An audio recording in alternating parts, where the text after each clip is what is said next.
All right, write this down. If there's anything you're going to take from the call, it's this. Put yourself out there authentically on full blast for two reasons. One, to attract the right people and to repel the right people. Ooh. There are no accidents. Attract the right people and be sure to repel the right people. I got no, like, and I love Taylor Swift, what she said. She says, your energy is a luxury. Not everyone can afford it. I love that. Go T Swift and the Kelsey brothers. How can you, first of all, not love those guys and like absolutely adore her even more? Like, I don't care. And if you got anything negative to say about it, you're on the wrong call. Like, just you're on the wrong call. I don't care. Keep it to yourself. Oh. Yeah, that's one of the things I'm working on right now is recreating my social media class that I did like into a CEU class for Iowa. And that's one thing I hit really big on is the authenticity. And you nailed it. Um, Authenticity isn't just about attracting the right people to you, it is about repelling. And I think we want to work with people that want to work with us. We want to work with people that allow us to kind of work in our zone of genius, that trust us in what we're doing. And when you work with people that you're constantly feeling like you have to fight and earn that trust from them, no one's enjoying the process at all. No, no, no. Love it. All right, we're there. We got our final three. We got our logo people. We got Megan, Shanice, and Brooke. It's Mando Grado Friday. Everyone gets to share a gratitude and a win. So who wants to go first? I am thankful that I like do hard things. Yeah. Nice. Awesome. Like, Love that. I just ripped the band-aid off and did some hard things this week that I'm just glad I've gotten to a point in my life that I will just do them and I don't I'm I mean, like I said, rip the band-aid off and do them. Love that for you, man. Good job. Thank you. I'm new here, so Hey, welcome. You were new at the beginning of the call. Right now, you are a seasoned pro. well, I'm thankful for first of all the advice that you guys have given because the crazy thing is just this morning I just started scrolling through my Facebook and was looking at my own posts like, okay, if somebody that does not know me that I want to work with sees this, what would they think? So Ooh, I've yeah. been literally as of this morning not privy to anything that you guys have said, just kind of start combing through that. So I think you guys put the cherry on top that that's something that I want to focus on. And also even just to have this opportunity to be on this call and really kind of go ahead and get my real estate career at a jump start. It's really nice to see people that are in it doing great things. And yeah, you guys are awesome. I like the conversation. I like the positivity. So I'm thankful Well, for that. welcome to the family. Thank you. Welcome. And there are no accidents. There's no accident. There's a reason you're here, and we're grateful. All right, Megan, bring up the caboose in pink. Let's go. Caboose and pink. Got my pink on today Of because I have a course. listing appointment today. Um, so I've got a closing next week. I got a new buyer today. I've got a listing appointment and I'm on my way to get my hair did. Let's go. I feel It's like we just the need Holy to Trinity. I feel like we just need to break out in song like this girl is on fire because she's freaking rocking it. Well, we just did. Well, welcome to the real Michelle. I sing everything. Sorry. Seriously though, Megan, you're like killing it. And I love that you are taking what you're learning. I know Audra's been helping you a ton on the other side of Yes, things, but like you are taking what you're learning and applying it. I am. I am very authentic on Facebook. What you see is what you get. I share real estate. I share Jesus. I do all the things. I said, what you see is what you get. I said, I'm authentic and yeah, I'm real. It's me. So either come get or to get to stepping. That's it. This might be my favorite call of the week. The clips from this are going to be great. All right, it's Freestyle Friday where you get to bring your challenges, your opportunities, your hangups. All of us are smarter than any one of us. So what do you got? How can we help one another grow? What's your biggest question? What's your biggest thing that's holding you back? Or what'd you run up against this week that you need some support with?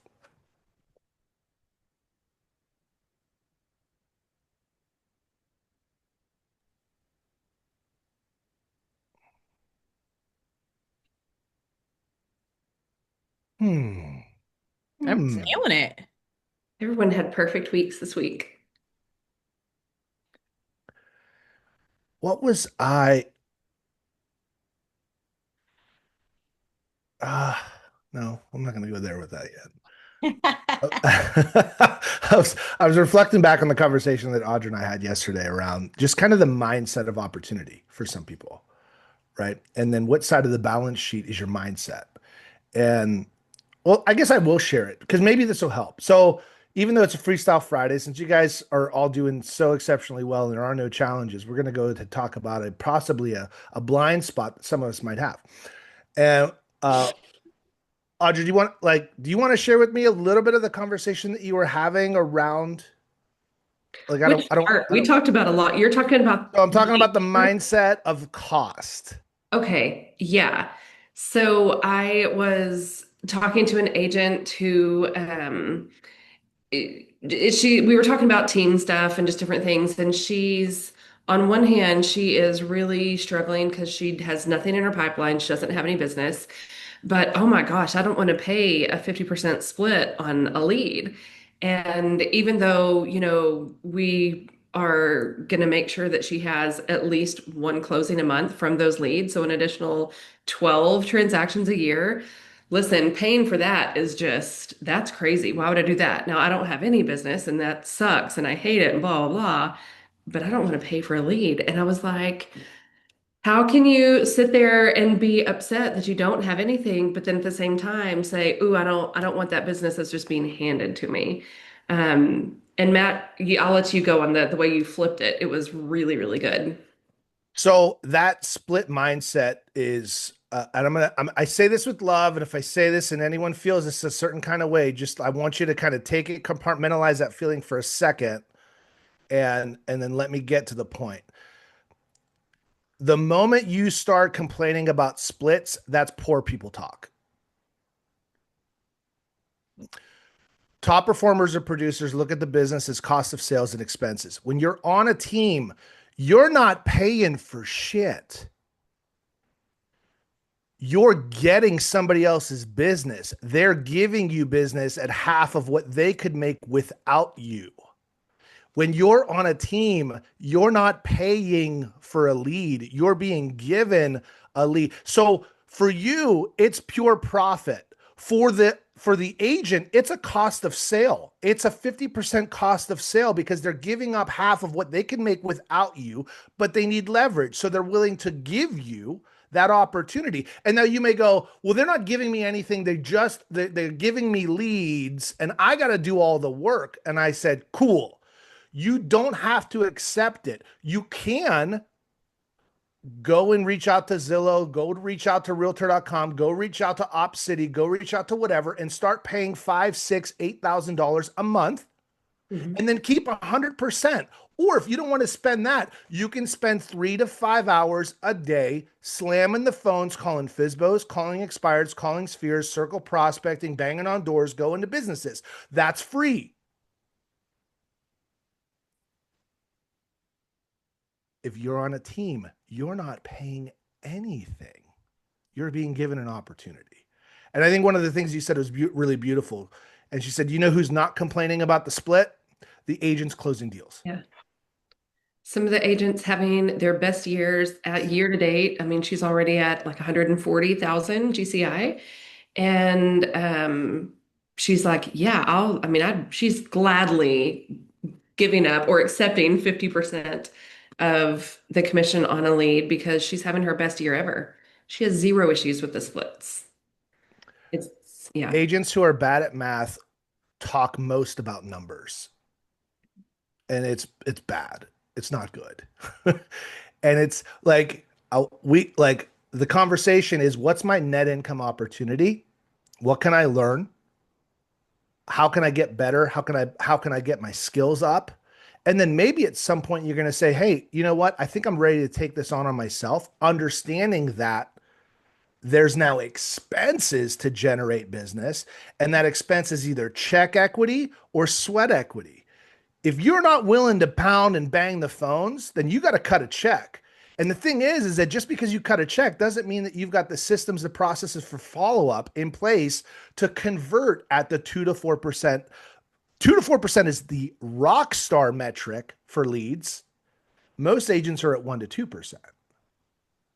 And it's not because you followed up once, twice, even 3 times. It takes 9 to 14 to fully convert at that 2 to 4%. So John Cheplack said on a call the other day that with all of his ISAs, he's got, a million ISAs that are trained at a really high level. They've been tracking all of every time they reach out to a new lead. The average now before lead responses is 24 before they get a response. It was like that 9 to 11 range. And he said now in their business model, they're seeing it takes 24 times before they get that first conversation. Yeah. So here's the thing. Individual agents, I love you. Team agents, I love you. But understand really what we're talking about. And there's no right or wrong. And at some point, there's the evolution of like, here's the thing. If I got to do this all over again, and I know what I know now, as soon as I got my license, I would absolutely, without a doubt, do not pass go, do not collect $200. I would immediately join one of the higher performing teams in the area. I would learn lead cultivation, lead conversion. I'd be building out my database, learning the skills and the techniques to be providing value over time, and not having to cold call strangers like crazy, right? I didn't have that option. I didn't know. I mean, I didn't know. So I had to bang the phones, call for sale by owners, work with investors. I was on Craigslist. I was like that open houses, going through really crappy foreclosure properties with people that anyway, like if I got to do it all over again, I would do it that way without question. I think the Michelle of even just 3 years ago, her ego would have kept her from being on a team too. And I would have been that person that said, I'm not giving up 50% of my commission. But I've definitely evolved from that perspective of understanding leverage and what a team provides to you. I will say it has to be the right team. I see so many teams out there that take a 50% split and give nothing, or maybe all they're giving is leads, but there's not the leverage behind it. They're not helping them with anything. So I think it's important. Like the team alone, just being on a team isn't going to help you be productive. And you can even be in a phenomenal team and it's not going to help you be productive if you don't apply yourself. So there's two things: finding the right team that helps give you the leverage and support you need, that gives you the framework and structure to help you grow, but then you have to be willing to apply I'm yourself as I'm well. so glad you said that, and that's appropriate. And I think it needs to be said is that not all teams are created equal, and split has to be about the value exchange, right? It Mhm. can't just be an arbitrary number. There has to be an exchange. What does that exchange look like? It's different for everybody. However, the framework that I coach to when we talk about building teams is at the foundation of all of it has to be leadership. And that leadership shows up sometimes like every morning we have these huddle calls. Every week we have this sales meeting, and we're going to do the same thing, and we're going to have the same conversation every day. And you're going to go, well, that's boring and I don't like it. Tough. That's leadership. That's operating at a high level. The conversation isn't boring. Your results are. That's why you don't want to have the talk, right? Leadership shows standards, consistency, systems, processes, shadowing, experience, consulting, objections and scripts, shadowing, like all those things. So that's leadership. And then the next part of the triangle that we talk about is leverage. What are the tools, the processes, and the people that do all of the things that allow me to be more in relationship with my database, more in relationship with the inbound leads? Do we have transaction management? Do we have sign runners? Do we have marketing? Do we have social media help? Do we have CRMs? Do we have, is SkySlope clean and taken care of? Like, do we have client events and parties that I can invite people to that I don't have to come out of pocket for because the team is doing it? Do I have pop by gifts? Do I have closing? Like, what are the leverage pieces that are offered and provided? And then third is, are there lead opportunities? And that doesn't necessarily mean a bunch of online paid leads. It's, are there additional listings that I can hold open that people come into, which are going to be opportunities for business? Are there just already spinoffs from the team leaders business that they can't handle? So there's a distribution system or process with the team. All three of these components together, the better each of these are valued, then the higher the team's going to command a split. There are high performing teams that are on a 75-25, 75 to the team, 25 to the agent, and those agents are making $200,000 plus. Why? Because the only thing that they have to do is build a connection, build rapport, convert, get the business, and then maintain service. Everything else is taken care of. Like, everything else is taken care of. And then there are teams that are 75-25, 25 to the team, 75 to the agent, because they say, hey, we're going to offer this, this, and this, and we feel like this is a pretty fair exchange. And you're like, cool. So what you need and what's offered has everything to do with the formula and the found. And the thing is, not a lot of teams understand that, and not a lot of agents even know. So sometimes you get a team that's doing the best they can, but they're not doing it the best that can be done, and an agent that doesn't know any better, and then it doesn't work very well. And then that agent goes, teams don't work. I'd never be on a team. I'll never give up 50%. It's not your fault. You had a bad experience. You haven't experienced what an amazing team can be. So going back to what I said before, if what I said caused you to feel a certain way, it's not your fault. You may have been exposed to a bad thing, and just know that when the team fully understands it and the values there and present, I'd be gladly willing to take spillover business at whatever's offered if the value is there. Yeah. It's not, I'd be willing to pay 50%. You're not paying anything. You're receiving an opportunity at this offer. I think whether you're exploring like a team and looking at the splits of a team, or you're just exploring a lead generation opportunity where there's a cost involved, right? It's just a calculation. Where do you want to be? What's your goals? How many transactions do you want to do? And which vehicle gets you there? Don't pay attention to the split. Pay attention Keep this to that and result. keep this in mind. Whoever's willing to take the risk earns the most. Mm-hmm. So yeah, if the team is paying and taking on the expense, which is risk, to generate the opportunity, yes, they're going to take more than what's perceived. Now, the thing is if you're willing to take the risk, then great, you get to keep it all too, right? Whoever's willing to take the risk should expect more. So if you're newer and you don't have the resources or the risk tolerance to do it, then just know that's okay. Whoever's taking the risk earns more. There's more upside for those that take the risk. Yeah. There's a team that I've been training with, and their cost is 80, their flat cost, 80 grand a month. They don't break even in the year until usually about June. I mean, that's a huge risk. Now, June to December is golden. They're making all kinds of great money, right? But it takes them half of a year to make the income that it's going to recoup their expenses. And I want everybody to make sure they understand the math. $88,000 a month is $1 million a year. Do you know how many and that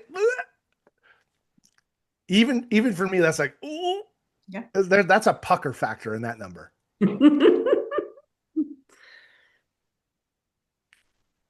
Now, the trap you can get into is don't start counting the leader's money. Just take care of your own lane. Yeah. Stay in your lane. Right? I'm not worried about what Glenn Sanford's making or Leo's making. My life has changed forever because of the relationship I have with this company. Yeah. I think that's the key right there. how will that next step, whatever it be, whether it's a change in brokerage, a team, looking at different lead generation, whatever it is, right? How does that next step help you to grow professionally and personally, and where will it take you? That's really the most important factor. Yeah. And it's just it's natural to have your first reaction be scarcity minded because it's just like our world is in that way. There's like, well, there's just not enough. And so there is enough. There's more than enough. There's so much abundance out there, right? And I have to catch myself too. There's times where I catch myself too. And the thing is, we can't always control the first thought that comes into mind, but once we see it and we're aware of it, we can go, I don't like this. Where is this thought grounded? What's this? What's the fear? Where am I being protected? Like, what's this? Where is this thought trying to protect me from? And then, like, I choose to let it go. I choose to see it another way. I choose to come from abundance. I choose to see opportunity. I choose to level up my conversation internally. I choose to level up my leadership. I don't want to live in scarcity. I don't want to live in the employee mindset. So, uh, who knew that Freestyle Friday was going to become a mindset moment? And yet, sometimes these things happen organically, yo. Yo. Yo. All right, we are at time. I want to honor your time. I want to thank you for your time. You could be anywhere you choose to be here, and I trust you got value out of it. We'll see you next week, same time, same channel. And it's always better with friends, so bring somebody. Deuces.